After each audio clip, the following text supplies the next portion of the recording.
兄弟姊妹，大家平安。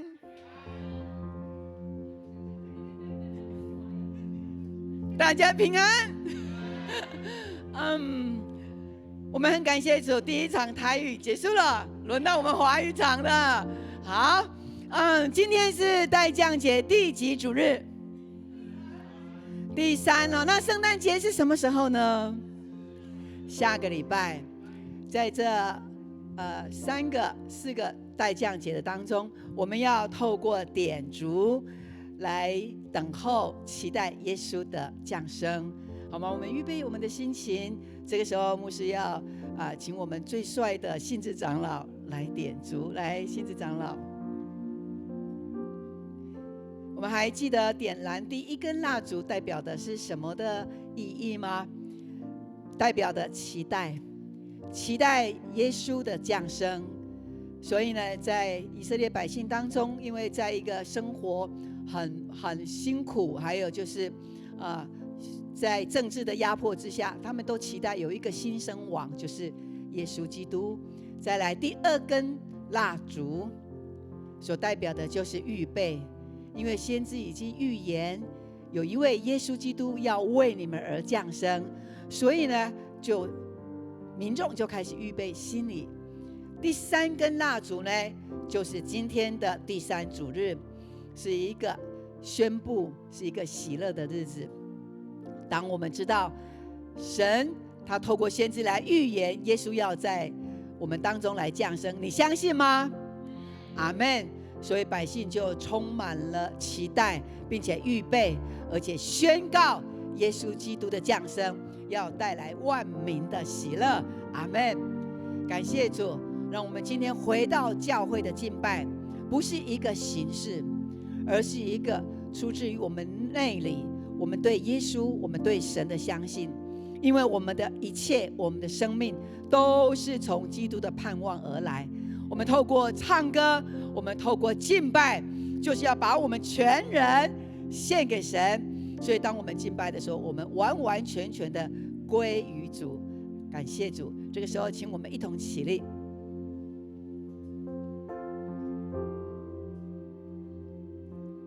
我们一起举起我们的双手，我们来欢迎圣灵在我们当中。哈利路亚。你预备好了吗？哈利路亚。圣灵，我欢迎你。圣灵，我欢迎你。圣灵，我邀请你。圣灵，我邀请你。圣灵，我渴慕你。圣灵，我渴慕你。30秒的时间，你跟圣灵相通，你的祷告，让圣灵大大的来浇灌你。哈利路亚，哈利路亚，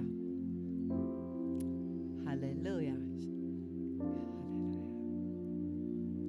哈利路亚。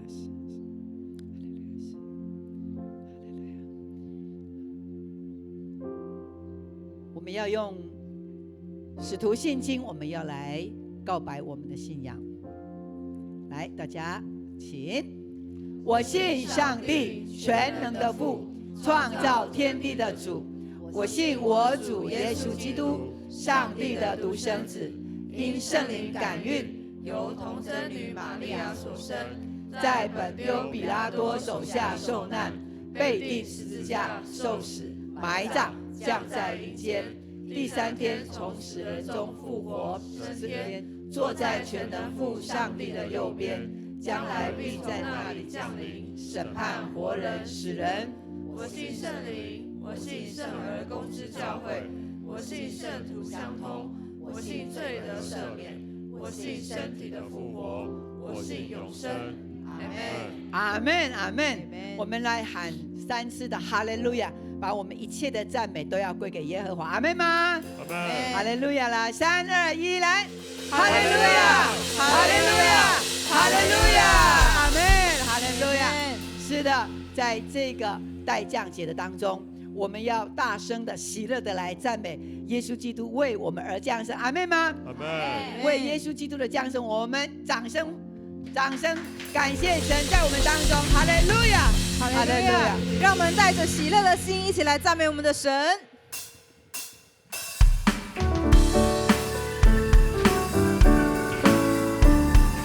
不是回头。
哈利路亚，哈利路亚！在这圣诞节要来临的时候，让我们一起同声欢呼，来欢庆耶稣的诞生。这是因为神耶稣来到我们当中，来拯救我们世人。Amen 吗？所以我们应当要大声歌唱，来赞美我们的主耶稣。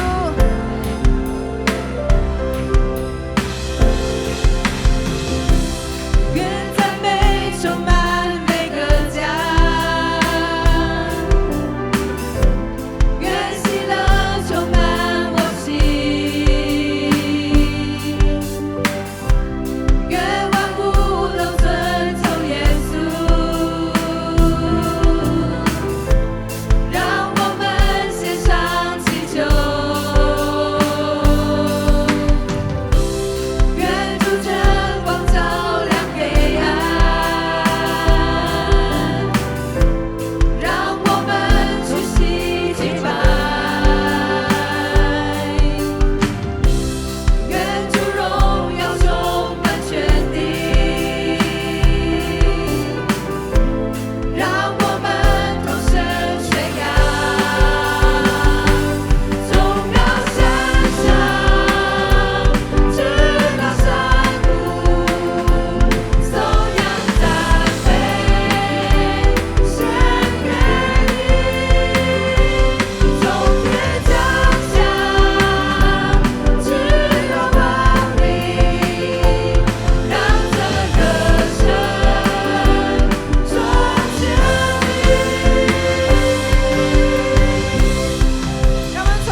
说：“你跳舞好好看哦！”你跳舞好好看。啊，感谢主。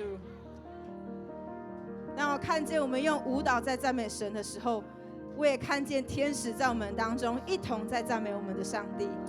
感谢神，神喜悦我们的赞美，哈利路亚！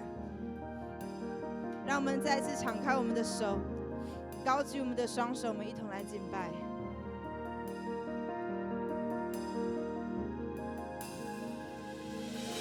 在至高之处，我献上感恩；在至高之处，我举手敬拜。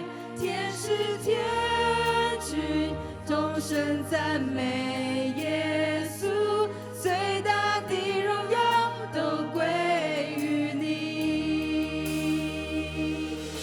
在至高之处，我献上感恩；在至高之处，我举手敬拜。天使天军同声赞美耶稣，最大的荣耀都归于你。在至高之处，荣耀归于神；在地上平安归于他所喜悦的人。哈利路亚，哈利路亚，你配得最大的荣耀。那么从头来唱的时候，我们跟着潘牧师一起用手语来敬拜神。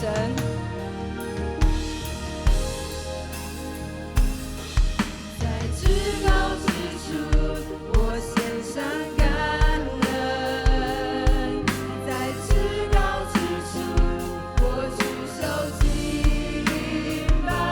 天使天军同声赞美耶稣，最大的荣耀都归于你。在至高之处，荣耀归于神；在地上平安归于他所喜悦的人。哈利路亚，哈利路亚，你配得最大的荣耀。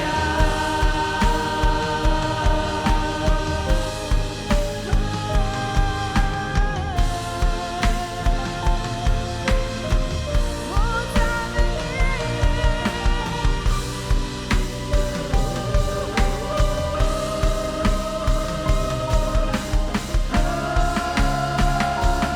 让我们继续来敬拜神，哈利路亚！在至高之处，荣耀归于神；在地上平安归于他所喜悦的人。哈利路亚，哈利路亚，你配得最大的荣耀。在至高之处，荣耀归于神；在地上平安归于他所喜悦的人。哈利路亚，哈利路亚，你配得最大的荣耀。哈利路亚，哈利路亚，你配得最大的荣耀。是的，耶稣基督，你配得最大的荣耀。阿哈门。利路亚！不论我们用口、用我们的手、用我们的肢体，这都是神创造给我们的，为的就是要来荣耀他。阿门。我们今天做到了，让我们用口、用我们的全人，感谢主，因着神的爱，让我们有一个健康的身体，可以来到这里来赞美他，来敬拜他，这是我们最大的恩典。阿门吗？我们还有一个更高的恩典，就是可以付上代祷的代价，就是为所需要的来祷告。我们在下个礼拜是我们的圣诞节庆，我们想到的除了我们的节目的表演要展现出对神至高的赞美之外，我们还有许多的亲朋好友还不知道圣诞节乃是要庆贺耶稣基督的诞生。所以在下个礼拜我们要邀请我们的亲朋好友，你的家人不要忘了，邀请他们来到这里，来领受这圣诞节的平安。阿们吗？阿们。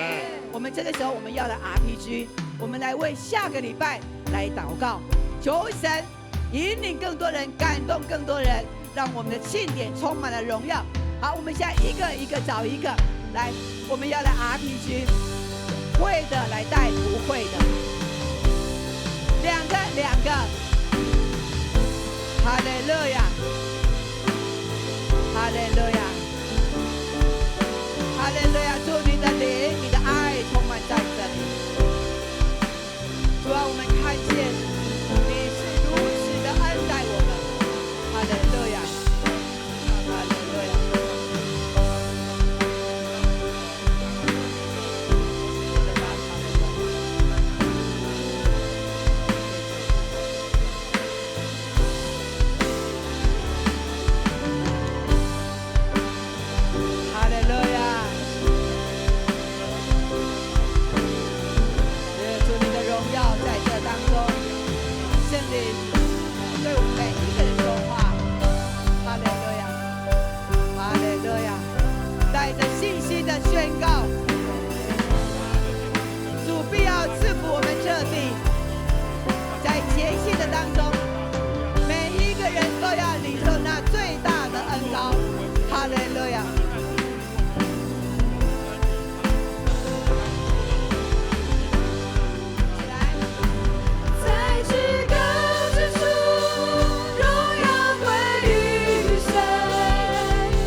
这时我们要来攻读圣经，圣经记载在约翰福音第17章，我们要从第16节读到22节，让我们一起来攻读。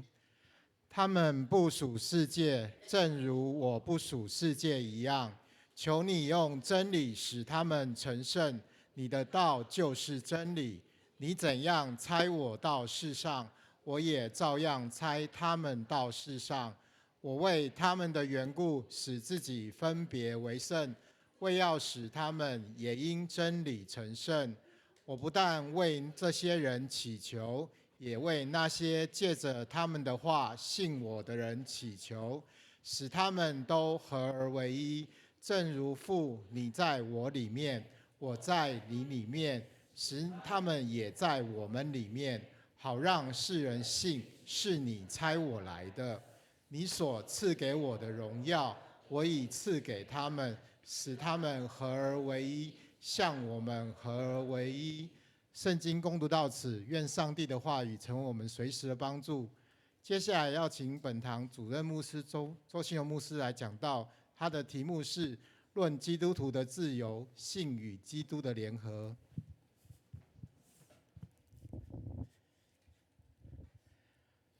亲爱的弟兄姐妹，大家平安。感谢主，牧师期待下个礼拜我们穿得更活泼一点，好不好？好，因为下个礼拜是圣诞节哦。如果有红色的，我们尽量给它穿出来，可以吗？哦，你跟隔壁说，下个礼拜我要穿得非常的亮。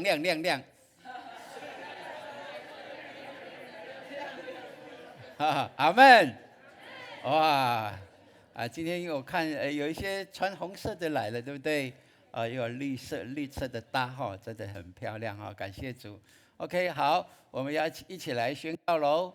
OK， 来，圣经是我生命的保障，人生的灯塔，能力的源头。我宣告，我信心百倍，喜乐满溢，我有属天价值，活出美好。阿们，阿们，感谢主，谢谢亚伦。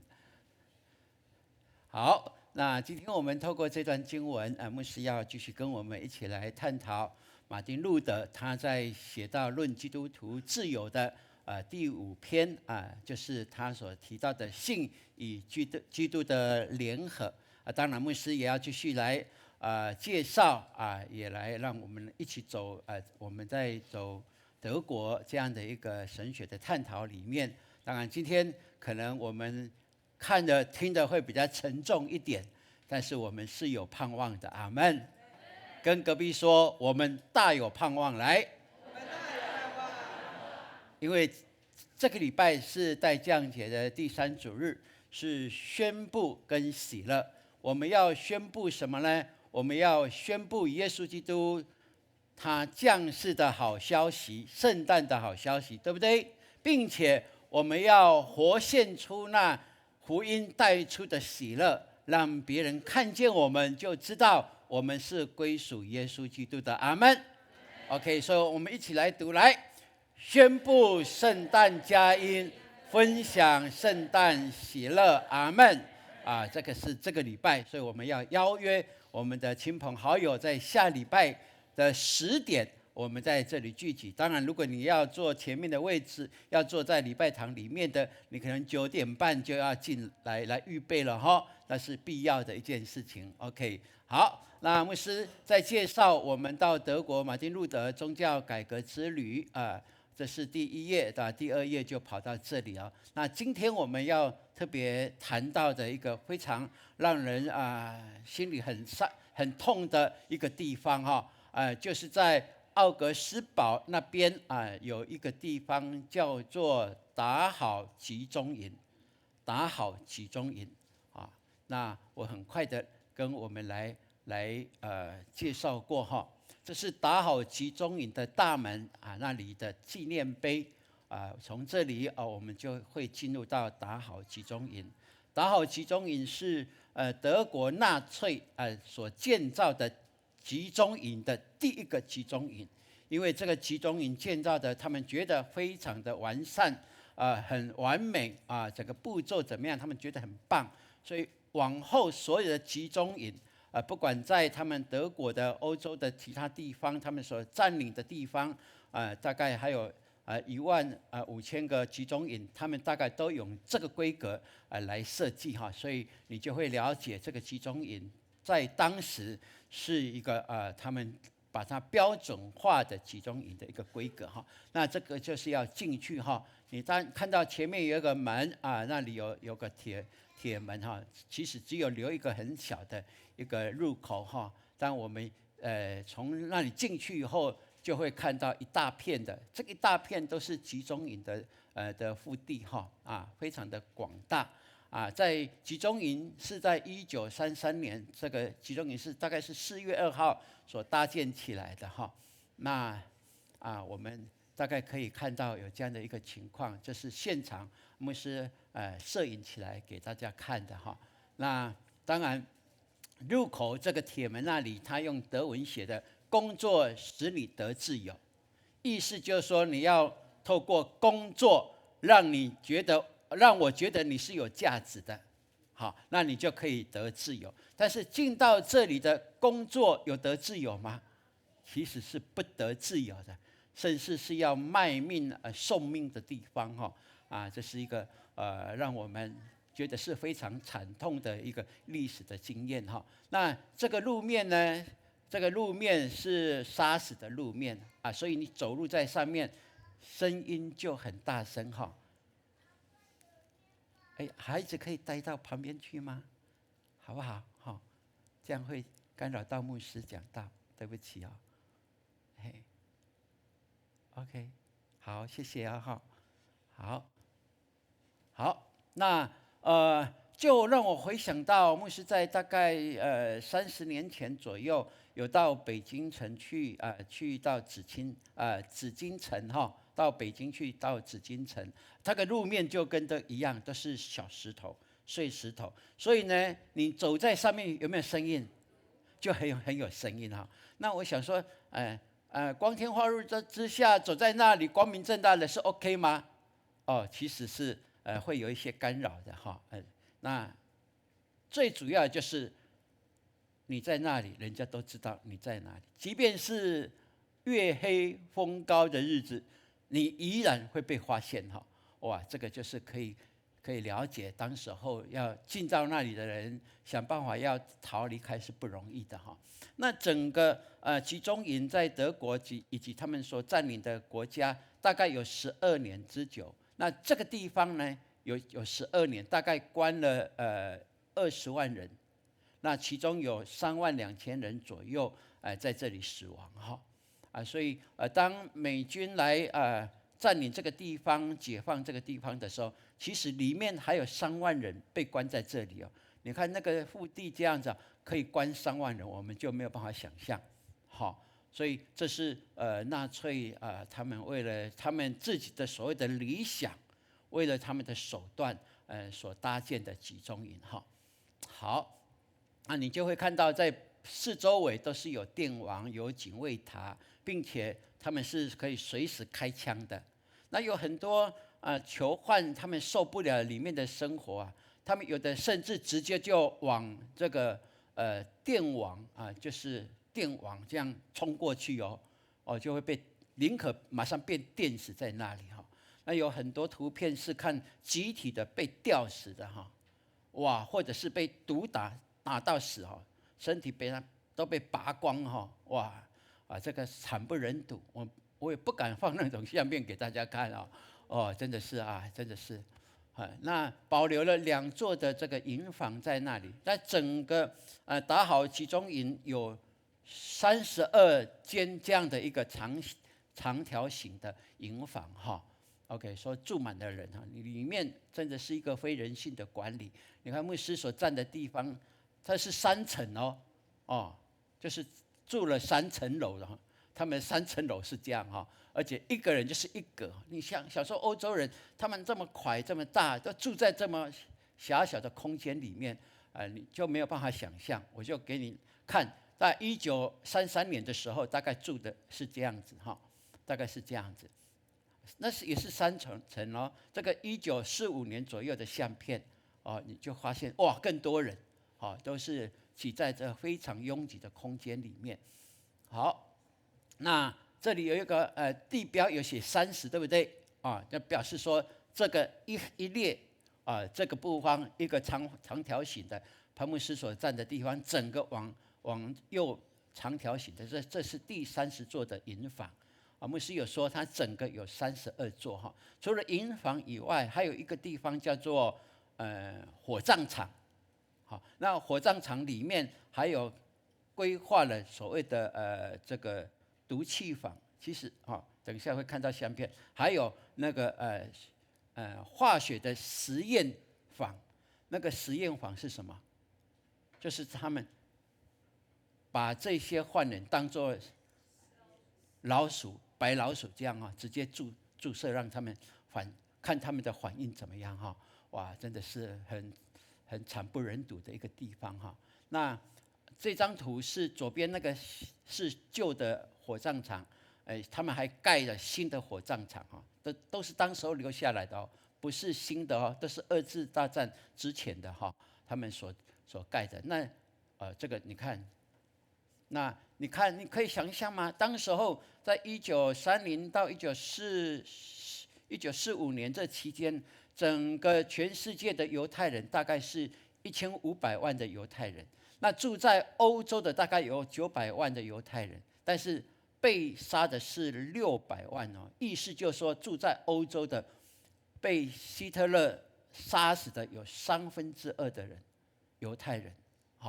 这是非常恐怖的。但是他不只是杀犹太人杀反对他的杀他觉得你不够格活在这世上的，他们就替天行道，都把你杀了等一下那个数字，牧师还会告诉各位这个就是火葬场他们这里生意兴隆哇，真的是没有办法想象死了就直接就烧了另外有烧衣服的地方这里的德国是写这个是淋浴间这个是淋浴间里面也有那个莲蓬头有，但是它不是洗澡的，人全部都进去以后关起来就放什么毒气，一次就几百个，就这样一次了结哇，真的是惨不忍睹那目前现在那里有5个宗教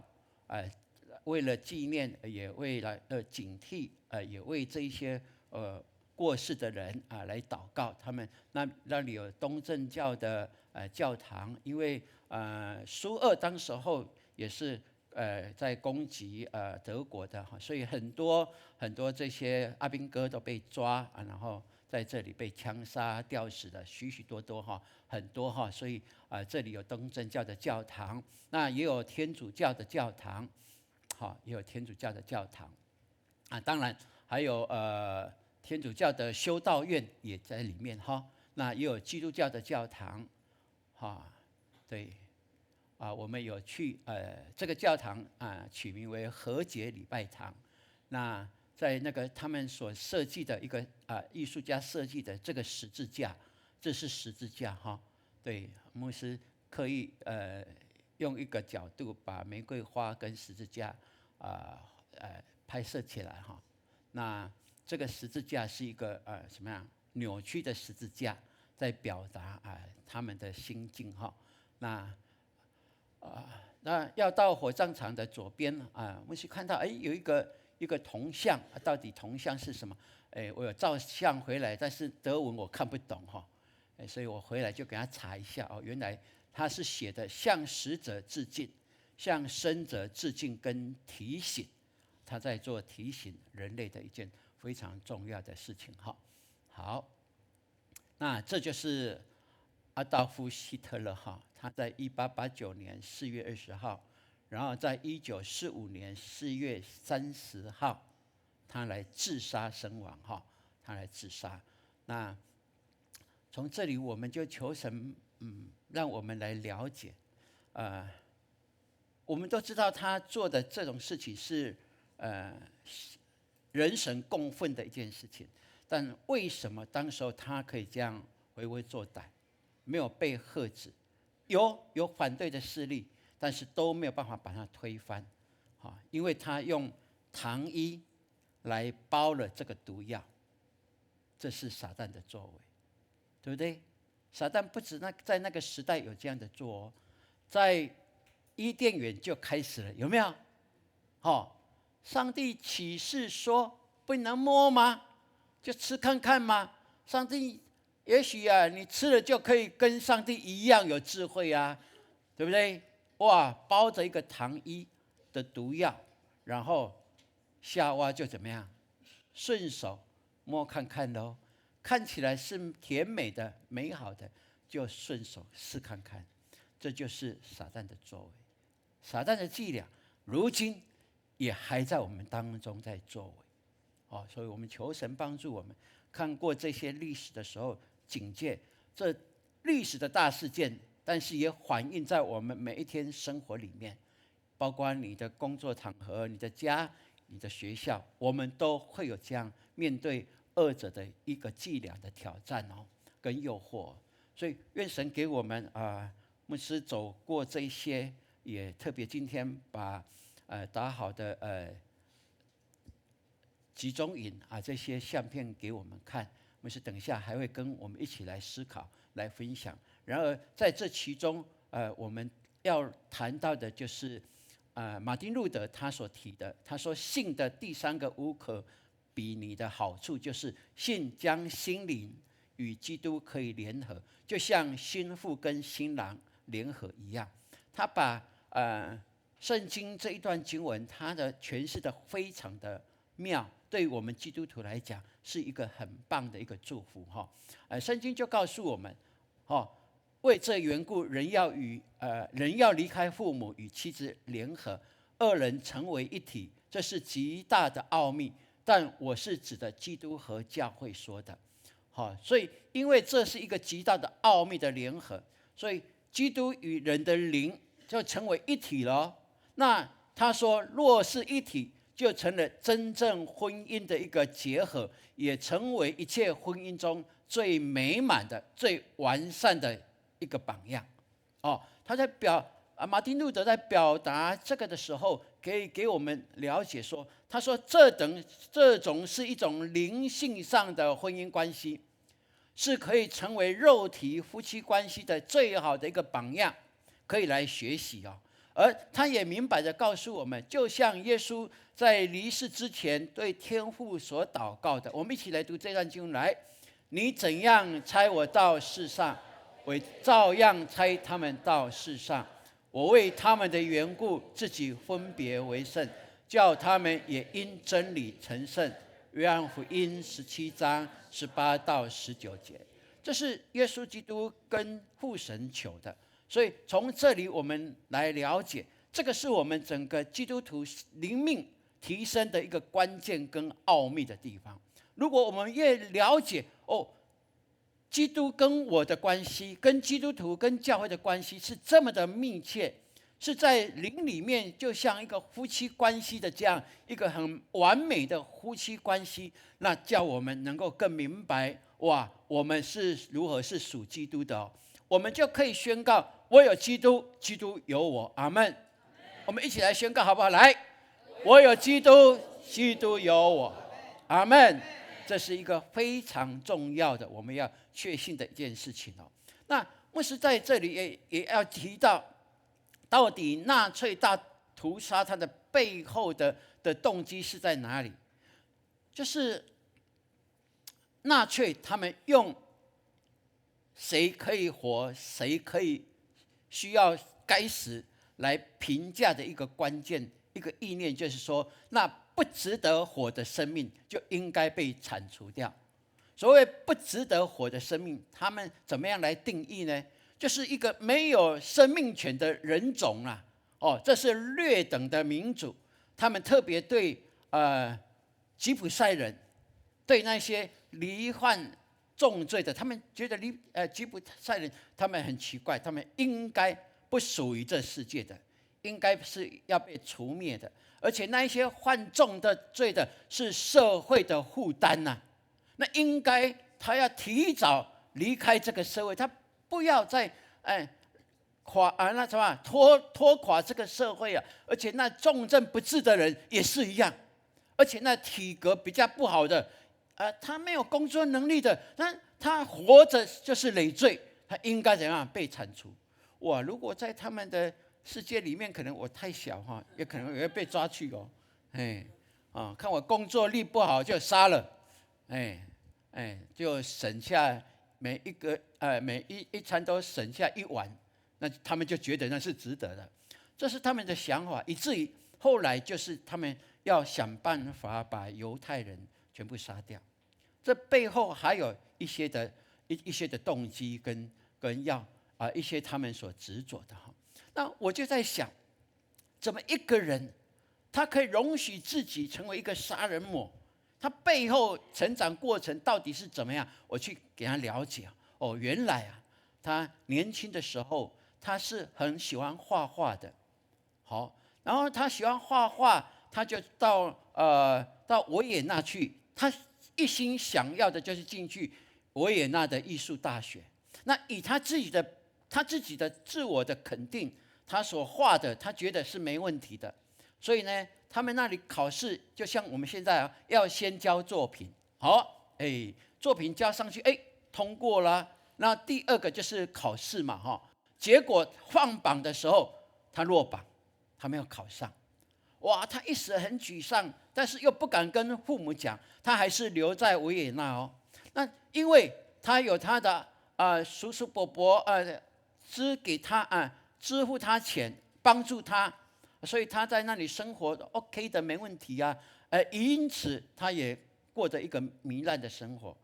他很喜欢喝酒，然后交朋友很喜欢去看那个展览但是都很贵的展览，他都去看。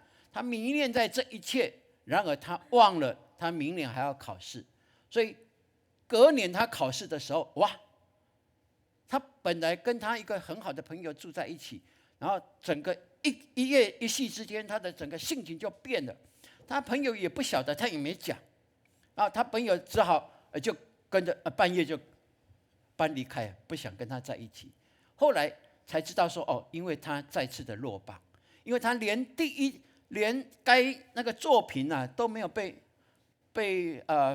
录取，所以第二次更惨。因此他开始有反社会的现象，哇，他愤世嫉俗的他就这样的，而他也很迷恋在一些比较反社会的这一些的文章作者的里面，这是他年轻的时候，所以他在写《我的奋斗史》的时候，他就称维也纳是一种种族混杂的巴比伦，像巴比伦这样的一个黑暗的一个世界所以他那时候就主张要建立一个纯种的日耳曼民族。他觉得日耳曼民族才是世界最优的民族，其余的民族都是次等的。他有这种观念，这种观念其实不是他自己产生的呢，他是因为读了奥地利作家的奎多李斯特的这一些的书以后，他创造了这个信念。而李斯特就是纳粹那个标志的一个创作的人就是纳粹的那个标志。等一下我们会看到。那从这里我就想说，怎么这个人心狠手辣？是因为他心里想什么，他认定什么以后，他就会往这个目标而行。所以，亲爱的弟兄姐妹，为什么我们一直在基督的信仰里面，要我们紧抓住这位神，要我们以基督那实际上的爱为我们整个生命里面我们所充满的，而且可以活出来，乃是因为你的信念决定你的价值观，你的价值观会决定你的投资，包括时间所有的一切，你都会投资在那里。而当你投资那里的时候，就是你人生的方向在往这个方向而行。所以我们看希特勒他建造了纳粹这样的一个主义，就是因为他走偏了。所以有一些的反省说，如果他当时候有考上艺术大学，就不会这样，不会有这个惨痛的历史。那是大家讲的，我们都不晓得，对不对？我们真的不晓得。当然，这些让我们可以来思考，到底你是跟从谁呢？你就会像谁，对不对？我相信你们一定跟有牧师有同样的一个经验。你到公园去的时候，你会看到哇，有很多人喜欢带着他的狗啊遛狗，有没有？你就看，哎呦，哇，好可爱哦！在看主人，哎，怎么好像哦？有没有？到底是狗像主人，还是主人像狗呢？这个我们就不得而知了。但是不管怎么样，他心之所向的，他的脸就显露出来，有没有？哇，这个狗跟好配哦，真的全世界找不到了哦。不只是狗跟人哦，夫妻也一样嘛，对不对？对不对？要不要站起来看看？来，站起来。有没有夫妻脸？有没有？到底是我像他，还是他像我？一定要像比较美的了哈，对不对？阿们。这是我们非常清楚的一件事情。所以你心是跟着谁，你就会像谁，这是理所当然的。所以愿神给我们有提醒的一个机会，让我们好好的来思考。所以我们从马丁路德他这样的一个信仰的反省，跟他现实状况所遇到的这些的挑战，他一直提醒我们，我们要跟基督合一联合，因为不止我们跟他联合，就是成为跟他就有一个连结合一了。更重要的，我们可以享有基督所有一切的丰盛哦。好，所以圣经里面可以让我们来了解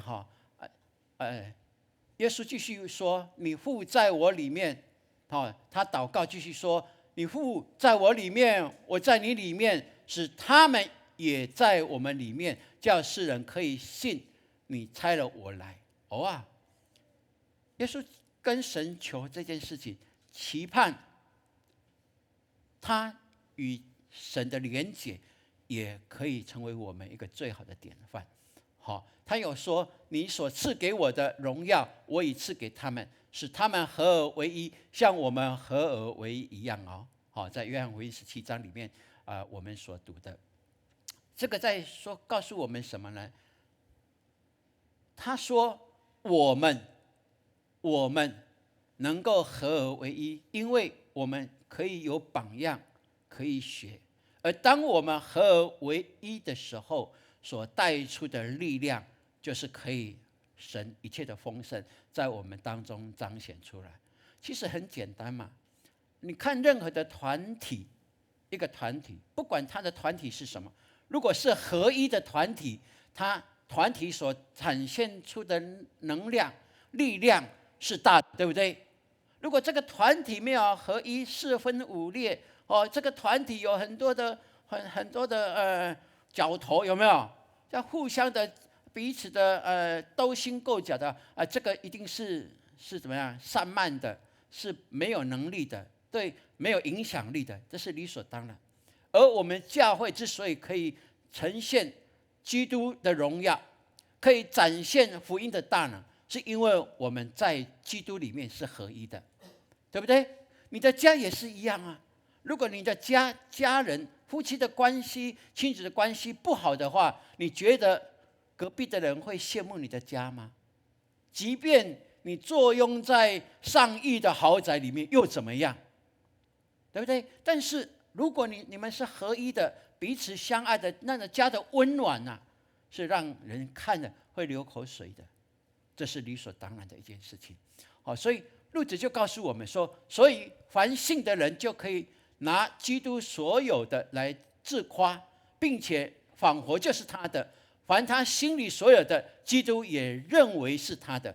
这句话非常的重要。他说，所以基督满有恩典、生命救赎，人的心里却满有罪恶、死亡、咒诅。但是如果让相信放在我们跟基督的中间的话，那我们那一些罪恶、死亡、地狱就属于基督了。但是呢，基督他所拥有的恩典、生命、救赎，就属于我们的，在我们的灵里面，我们可以全然的接受。他说：“若基督是新郎，那就当将他心腹所有的归属他自己，而也将自己所有的赐给他的心腹。”阿们。圣经应许我们，基督就是我们教会的头，他是教会的新郎，那我们每一个基督徒都是他的心腹。阿们。所以如果有这样一个属灵的婚姻关系，这里就是告诉我们，马丁路德非常清楚告诉我们，我们跟基督如果有在信里面有这样的一个连结，基督所有一切的好都归属我们，而我们生命当中一切的累赘不好，基督都帮我们承担的。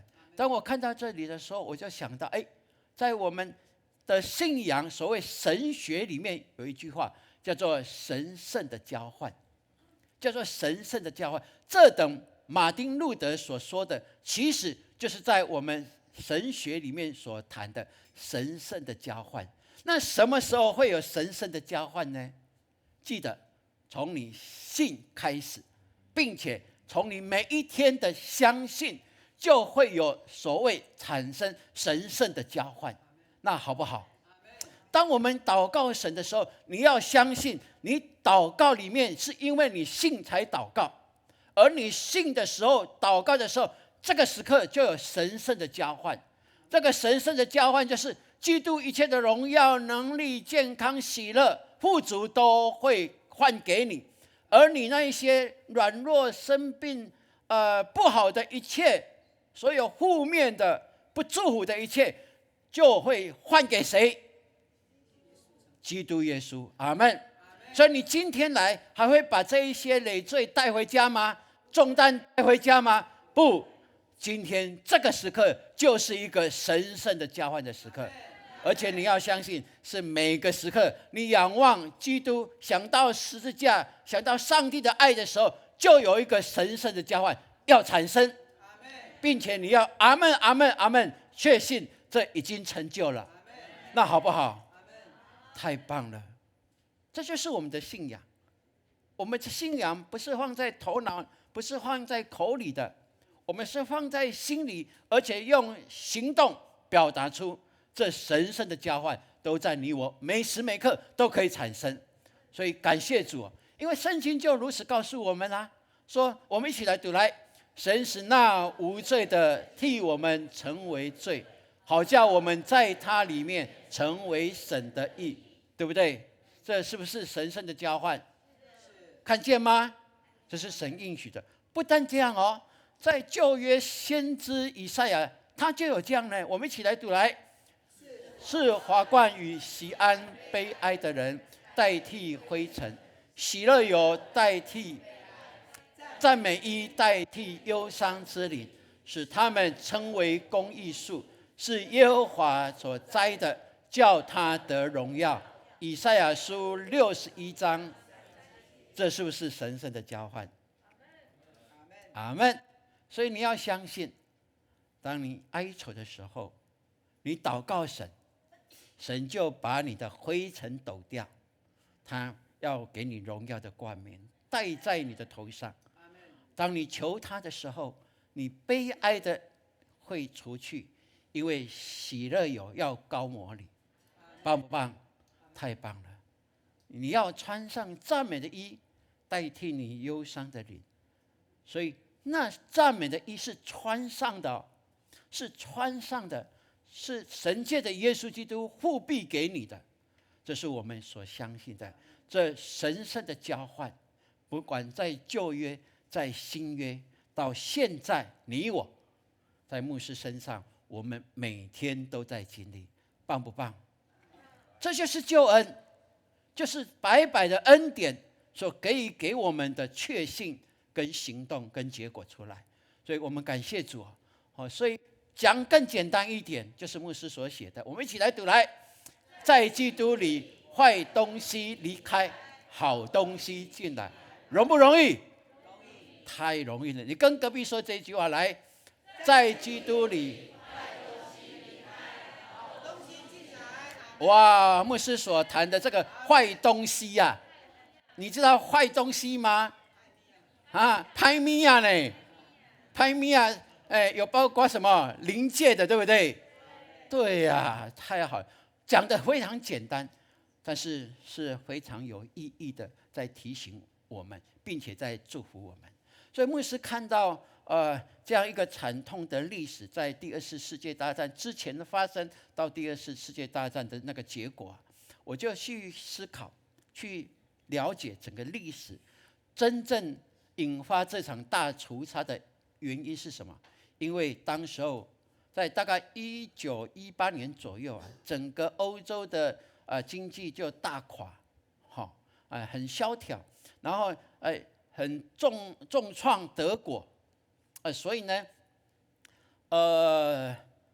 希特勒就用这个为因由，所以要重建整个德国的经济，并且他们有所谓的民主的意识的一个观念。刚才我说的，他们以日耳曼民族为傲，其余的都是次等，所以次等的在这经济萧条的时候啊，不配跟我们来分配这个地球上的资源，他们应该是要被铲除的。你重症了，所以当时候啊，如果疾病的人敢说吗？不敢说呢。敢去医院吗？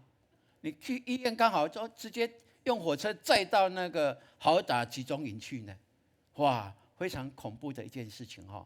因为有这样的一个情况哈，所以最后我们看到，在1945年在柏林战役的期间呐，希特勒跟他的女朋友交往很久的女朋友布莱恩他们结婚，但是2天后，4月30号，他们战败了，怕被这个苏联的红军抓去，所以他们2个就自杀了。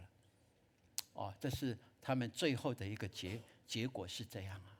那你看，在整个这样大屠杀里面呢，他们大概是杀了1930万的平民跟战俘那整个世界在整个世界的战争历史里面，最惨重的一次就是第2次世界大战，整个全球大概有6000万人死亡，而有一半大概都是在欧洲的战场上呢。那你就可以想象，希特勒他所带出的这样的一个泯灭人性的这样的一个惨痛的残酷的行为啊，真的是成为历史里面让我们可以好好的警戒。其实2次大战以后啊，德国的这一些的集中营，有很多人就提议说应该要留下来然后做一个警戒。当时候德国他们是很消极的，不愿意做的，而是后来这些幸存者积极的在这样的一个跟整个世界公布这样积极的争取以后，后来才有留下这一些成为我们人类的一个警戒。所以就有一句话说，当伟大的人物犯错时，他的错误也是伟大的。你觉得错误是伟大的好吗？好，但是伟大的人他犯错的时候，他的错误也是伟大的，可以让我们来思考所以我们就常会说，做对的事比做大事更重要，对不对？你跟隔壁说，你跟隔壁说，我做的事不怎么伟大，但是都是对的。阿们，伟大才重要还是对才重要？对我们要抉择因为有权柄的人，他决定一件事情的时候，我们说错误的决策怎么样？比贪污还怎么样？还恐怖严重对，我们常会说这一句话好，那我在看这历史的时候，有发现一个人在德国纳粹党的宣教部长他是保罗戈培尔他是很擅长演讲的人他是这个很厉害的一个口条很厉害的人。那这个人呢，他有说一句话很特别，他说谎言重复1000遍也不会成为真理，但是谎言重复1000遍也不许人戳穿的话，那许多人就会把谎言当作真理了呢。很特别他在告诉我们什么？如果他权柄在握，他武力在握的话，他拿着枪杆子跟你说，我说的这一句话是谎言，但是你要认定它是真理，你敢敌对他吗？这就是这一句话，也就是这个惨痛的经验背后里面，可以让我们好好的来思考的所以当时候他们就是用优越感来操弄迷惑人心，用杀戮来满足他们的私欲他们不断的这些得医治的百姓，不断的都被洗脑我就很好奇，住在达好这个地区的人，这些的德国人，他们真的不晓得吗？他们容许这件事情就在他们所住的附近来发生吗？经过调查，他们真的是晓得呢。但是他们选择不说，视而不见。所以呢，当美军4月30号，当美军去攻占这个地方以后，美军就把邻近的这些百姓都强迫他们进去营中看看。哇！他们进去以后看见什么？还有1万具的尸体还没有烧，而且是都被拔光的。那个图我不敢给大家看太恐怖了晚上睡不着觉。一堆的是将近1万个尸体，然后另外一堆就是他们所拔光的这些的衣服东西。哇！那这一些美军会做这样的事情，是在告诉他们什么？就是在告诉他们，我们从千里迢迢来，是为了要解救这一些被不平等待遇所捆绑的。他们要面临他们的生命的未来是不可能的，只有死亡一条路。当你们住在旁边，你们同为德国人，你们的良心在哪里呀？你们的良心在哪里呀？这是当时候美军，我刚才有说，他们攻占这个地方，里面还有3万个战俘还在里面。哇，这是让我们可以好好的来思考的。那我就在想，这个国家不是已经天主教化、基督教化了吗？这些基督徒他们容许，天主教徒也容许这件事情在他们的所生活的现场来发生吗？马丁路德1517年不是在做改教吗？让这些败坏不属神喜悦的能够改进吗？所以新教起来了。我就很好奇，在希特勒的那个年代，到底在德国天主教跟新教基督教它的比例是怎么样？我告诉各位一个很惨痛的数字，我查了以后，希特勒的时代，新教占全国的65%。我看着心很痛。这些神学家在哪里？这些教会的领袖在哪里？他们也不敢发言吗？我就非常的好奇这件事情了。然后我告诉各位，牧师查看以后，我就发现希特勒真的是聪明绝顶。他自称他是基督徒，了解吗？他自称基督徒，甚至在新教里面有一个教派，还公开议会讨论以后，就认同他的作为。恐不恐怖？我们没有办法想象，而他也让教会有压力。什么压力？就是因为现在的经济不好，对不对？我们如果这样维持这样，会活不下去，所以我们要留优质的，铲除劣等的，这是理所当然。而且我们日耳曼民族的人，才是神所喜悦的，我们才是那绝顶聪明的，我们才是金字塔上面的人。哇，他用这样也在蛊惑、迷惑教会，而教会有一个教派的就认同他，成为他的助手。哇，这是我们没有办法想象的一件事情哦。所以愿神帮助我们。我去查，在这集中营里面，因为我之前就是有看，怎么新教的在被关的这些反对他们的，只有109位呢的神职人员呢？那天主教给多了20倍啊！天主教的这些神职人员是2579个人呢。那为什么新教的跟天主教差那么多？因为希特勒自称我是基督徒，我跟你们一样的你们要支持我，对不对？我告诉各位，历史告诉我们，当他完全的掌权以后他叫所有敌对他的教派，包括天主教、基督教，都要归依到叫做德意志国家的教派，基督教派里面。如果不听的，就是杀，就是这样，就一件事情而已。那我感谢主，我后来发现说，我也读过德国神学家的这些的东西啊，我也了解啊，至少我知道的就是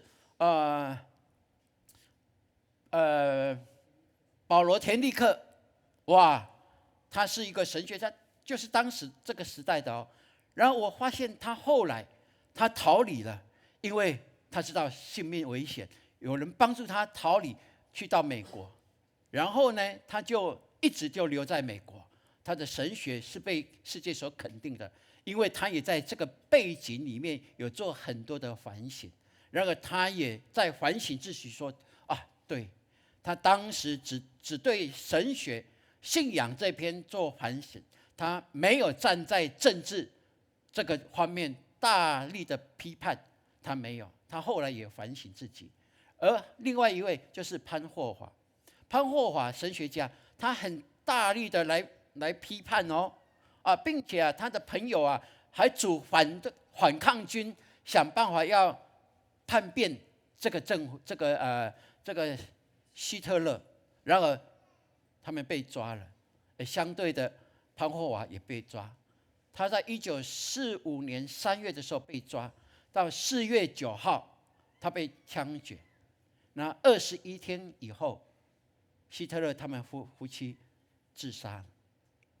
但是潘霍华他所留下来的神学在整个基督教历史里面非常的被肯定，因为在苦难中他怎么样去面对这个政治的压力，可以说人家是拿着枪顶着他说，你要相信耶稣还是要相信我，几乎是这个情况。但是他真的愿意把性命交给神，他为神说出公义，属神所喜悦的话。所以这是我在这个今天的讲道当中，我一直在这个历史里面去思考、去查看的一切的结果。所以我说，我们的心如果充满了仇恨、有嫉妒、有比较，有排挤的话，那我们是往黑暗、恐惧、死亡的地狱在走。那我们的心如果充满了从基督来的爱、包容跟宽恕，我们的生命是往阳光、喜乐、充满神的祝福的天堂在走。这是非常重要的，决定在你，也决定在我们的环境。当我们的环境看见我们的社会、我们的国家真的是背道而驰的时候，我们也应该勇敢的起来说正义的话，这是必要的一件事情。所以我的心充满基督的爱，我拒绝怨恨的毒钩。你愿不愿意宣告？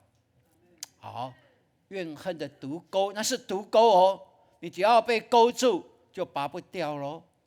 对，就像钓鱼一样，对不对？钓起来你要拔，你就是要怎么样，浑身碎骨了。好，我们一起来宣告来，我心充满基督的爱，拒绝怨恨的毒钩。愿神帮助我们了。如果我们现在还有怨恨的，我们要求基督的爱来冲洗、冲刷这一些怨恨，离开我们。好，今天是待降节的第3主日，所以我们求神帮助我们，让我们能够明白我们所要做的是什么。好，求神在这个牧师今天跟我们大家的分享里面，让我们更珍惜神所让我们住的这个地方。这个我们称为宝岛的，是神祝福给我们的，我们一定要爱惜它，珍惜它。也许我们还是有种族不一样的一些的观点，但是怎么样用爱来经营这块地才是踏实的。好，我们神要我们的就是我们要爱惜这个地，神就会派人来帮助我们，这是理所当然。当我们不爱惜这块地，这我们的百姓的话，那谁会帮助我们？就很难，不是吗？这在今天的信息里面，盼望我们也有这样的一个看见哈。OK， 我们一起来读今天的金句来。你所赐给我的荣耀，我已赐给他们，使他们合而为一，像我们合而为一。约翰福音17章22节，来，你所赐给我的荣耀，我已赐给他们，使他们合而为一，像我们合而为一。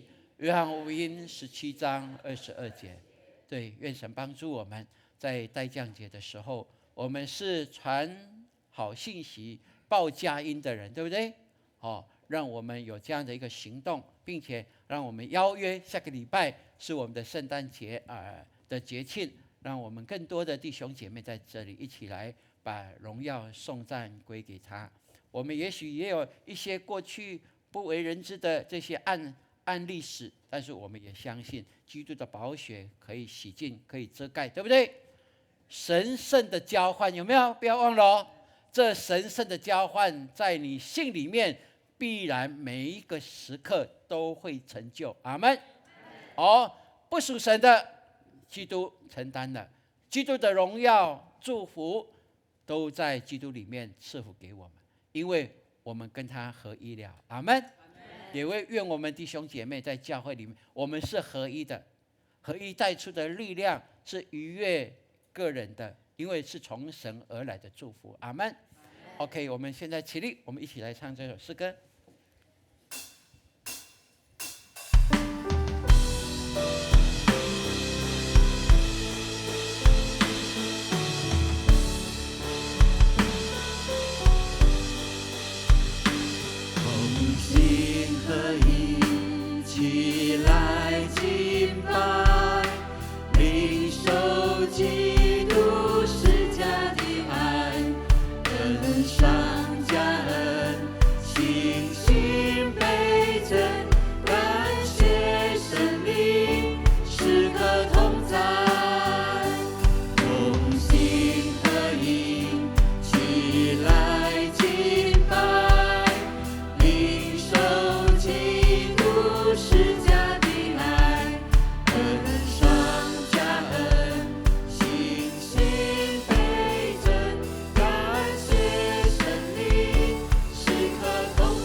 界举起我们的手来祝福，让这惨痛的历史重新不会再发生，并且让我们清楚神的祝福就在我们所居住的地方，并且要发扬光大，成为世界的祝福。阿们。OK， 我们开口来，我们说主啊主啊，3声以后，我们来求神祝我们台湾，祝福世界。来，预备，来，主啊主啊主啊，哈利路亚！主，我们谢谢你，让我们看见这希特勒惨痛的历史教训的时候，让我们明白你的光要照耀我们。我们台湾是属乎你的，是要奉献给你的，让我们在这里经营我们的家，经营我们的教会，我们要领受从你而来更大的恩典跟能力，让我们台湾成为真正的宝岛，并且是属于的宝岛。哇，谢谢你赐给我们在科技产业上的祝福，赐给我们在自由平等上的祝福，赐给我们在未来更能够看见你的福音要大大彰显在这里，成为世界的祝福，让世界看见台湾，让世界看见你的国度。谢谢你，一切荣耀颂赞都归给你。哈利路亚。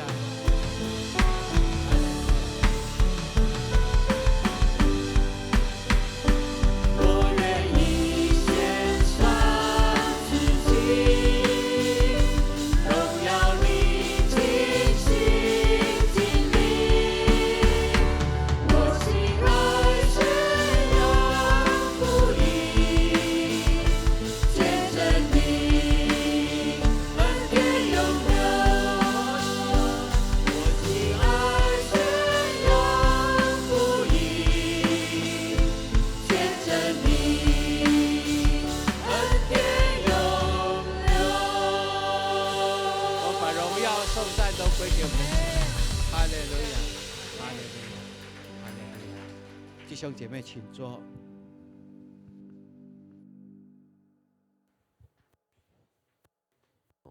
各位兄弟姐妹平安。那今天要分享的奉献经文记在诗篇116篇12到14节。我拿什么报答耶和华向我所施的一切厚恩呢？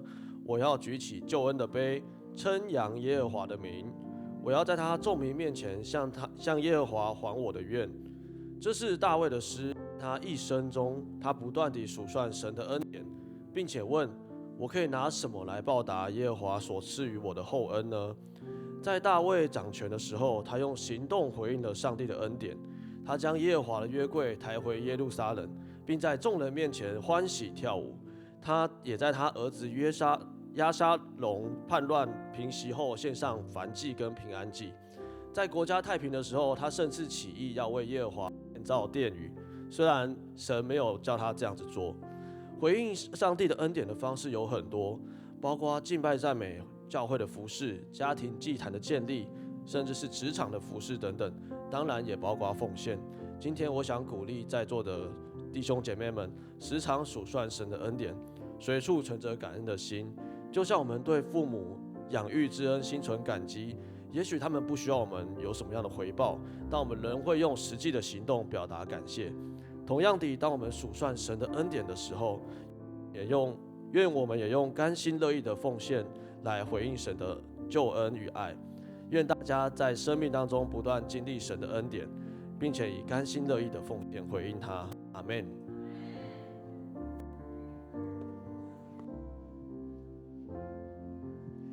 奉献是回应上帝的爱与信心的行动，让我们以感恩的心、敬虔的态度来奉献。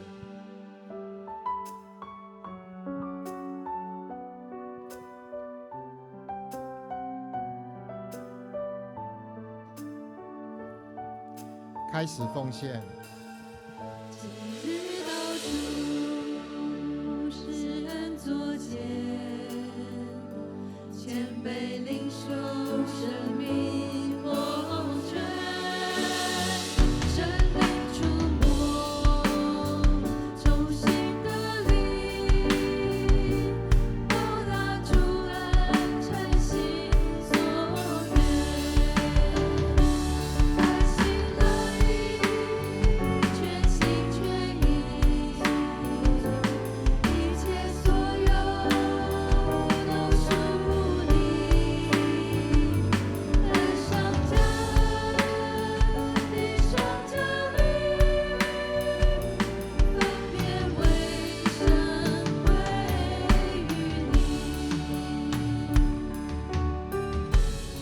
兄姐请起立。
兄姐请坐，事工分享，请牧师来主持。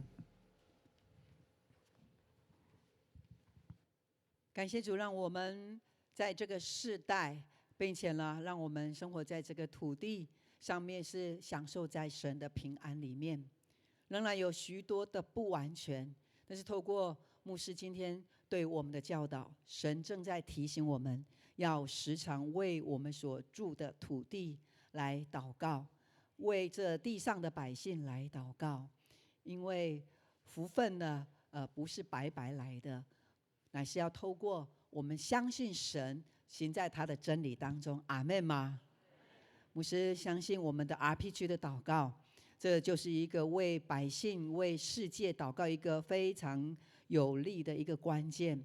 还有我们每一天的导读，每一天的导读就是把神记载在圣经里面的话语宣告出来之后，就是要得胜黑暗的势力。阿们。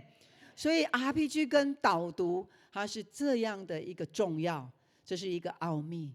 所以呢，我们的教会在执行的时候呢，我们要持续，我们的组长带着我们同工，让我们领受在这属天的福分里面。阿们。在这个礼拜，我们的导读呢，主题是什么呢？冠冕。好，我们来了解一下到底冠冕引言。我们一起来，请旧约大祭司头戴刻有归耶和华为圣的冠冕，新约有忠心、荣耀与神圣的象征。所以在这个礼拜的导读里面呢，我们都会读到冠冕相关的，这是对我们一个非常大的祝福。所以呢，你的导读导到哪里了？然后你抄写到哪里了？把握时间哈。好，接着。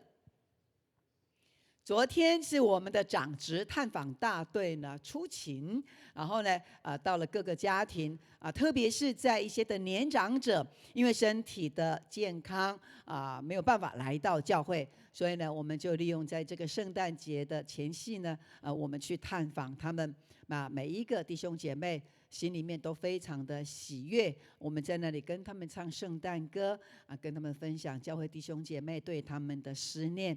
所以感谢主，让这10几个家庭呢，因着我们长职这样的爱，把耶稣基督的爱来向他们报佳音。所以呢，如果我们的组员呢，可能因为什么样的事情没有办法来的，我们的铁三角同工也可以跟他们报佳音，让他们回想起在教会里边，在小组里边那充满基督的爱，使他们可以赶快回到教会来。好，接着这个礼拜有做圣诞手作的举手一下。这个礼拜你有做圣诞手作的，圣诞手作鹿角蕨的。OK， 好，感谢主，我们的同工精心的规划设计。那我们总共有544个人参加，好，总共有544个人，然后有新朋友210个。感谢主，让我们在透过鹿角蕨，然后还有福音的部分，有很多的base他们的心里面是充满了感动，也流出泪水。因因为对他们而言，在世界跟教会是完全两个不一样的环境，而我们可以透过同工的合一服事分赐出去。他们有没有领受到？他们领受到，满满的领受。所以每一次我们有任何的布道活动，牧师要鼓舞我们所有的弟兄姐妹，这是你的本分，所以你不能够在这个时候你就跑掉了。好，这是要同得耶稣基督所赐给我们的福分。那教会做了，我们就一起跟随，一起邀请。阿们吗？阿们。是，所以呢，我们这个接下来的礼拜天是圣诞节，圣诞节也是一个极好的机会，所以我们每一个人跨出去，然后呢，邀请我们的朋友都来参加圣诞节。所以好，我们看到这些所做鹿角蕨的我们在这个圣诞节都生了一个宝宝，鹿角蕨宝宝，要好好的爱护你的宝宝哦。好，再来。下个礼拜我们这一次圣诞庆典的主题是什么？我们一起来念一下，来。好，光和爱圣诞飞起来，是让神、让耶稣基督他的爱，还有这圣诞的歌声，能够整个我们的家里面，整个教会，整个这个社区都充满圣诞的爱的歌声。好，所以呢，我们下个礼拜10点准时开始，只有一场哦，好，只有一场。然后呢，我们是9点半开始入场。所以呢，我们邀请我们的亲朋好友来参加这个圣诞的庆典。那我们9点半要及早来入场，是9点半哈。所以呢，我们及早入场，然后呢，能够有位置。若不然呢，我们圣诞节庆呢，可能都要坐到外面去哈。是，所以我们9点半开放入场。那另外呢，礼拜六跟礼拜天，礼拜六下午1点半开始，所有演出的同工、演出的弟兄姐妹。青少年、儿童，还有我们所有的圣歌队的哈，我们都要在礼拜六下午彩排。另外礼拜天呢，要演出之前呢，还会有最后的一个走位所有的时间表都在周报里边，我们自己来看。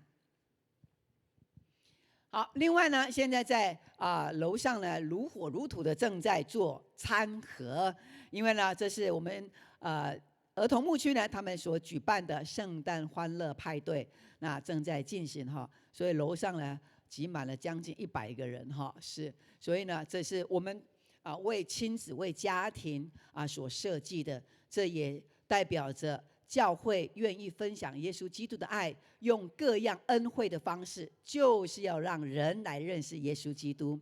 好，所以我们看到儿牧的老师，我们都要给他们掌声然后呢鼓舞他们。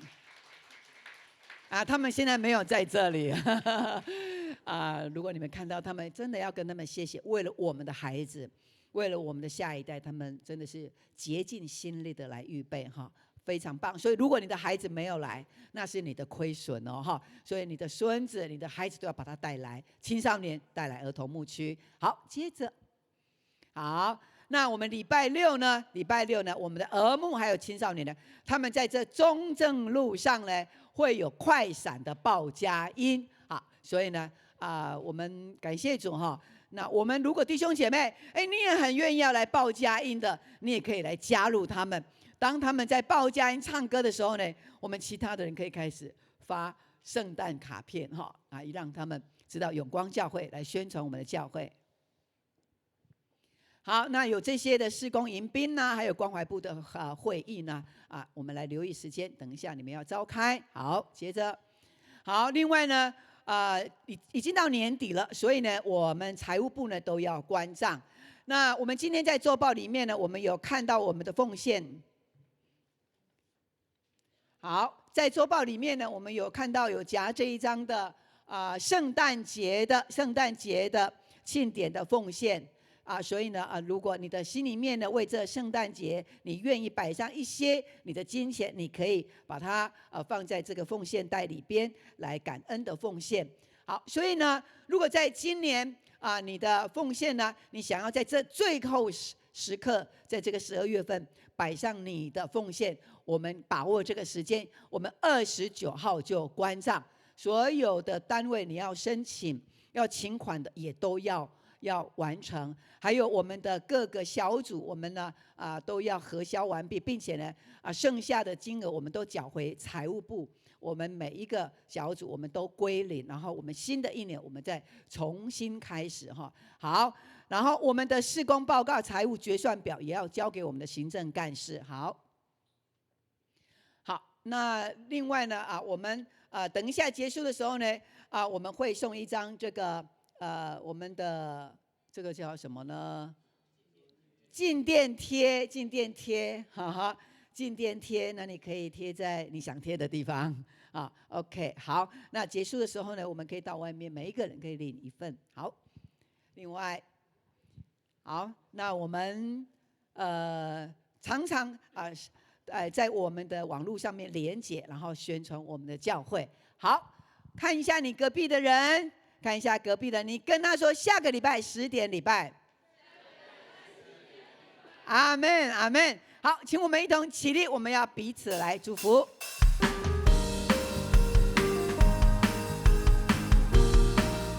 喜乐的来祝福，愿你有个好心情，平安喜乐在心里，让我们来祝福你，每一天有盼望有能力，来大大的爱。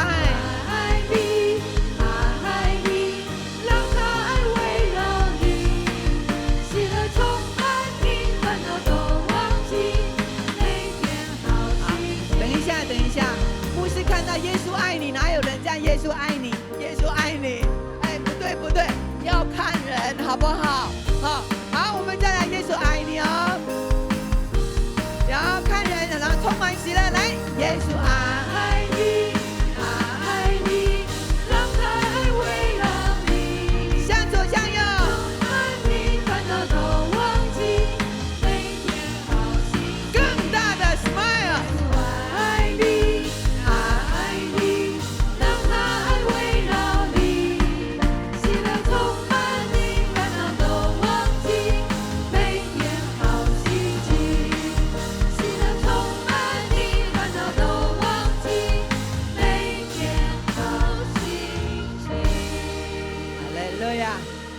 刚刚牧师跟我们提醒说，下个礼拜要穿什么样的衣服？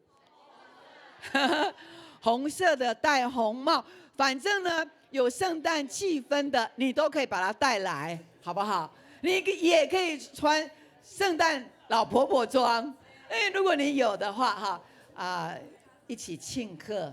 然后下个礼拜你一定要出席，不仅是你要一个人至少带一个人来，跟旁边人说，下个礼拜你一定要出席。耶稣的生日，我们一定要来庆贺他哈。好，那我们仍然站立，我们请主任牧师来为我们祝福的祷告。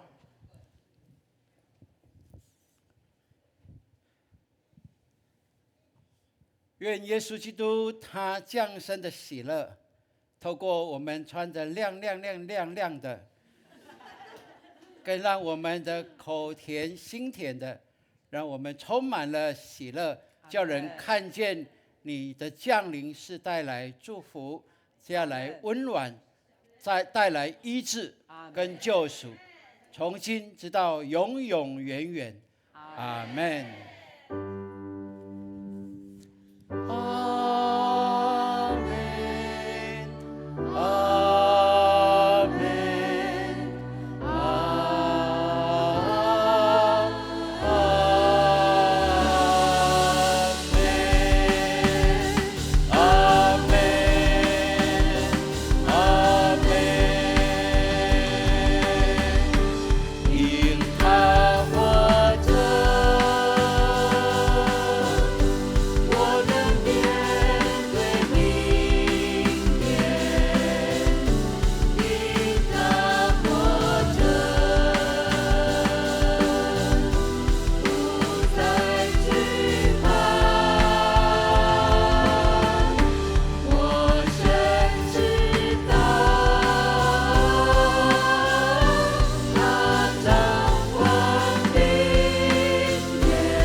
在直播上一起跟我们敬拜的弟兄姐妹，不管你们在国内国外，神的爱与你们同在。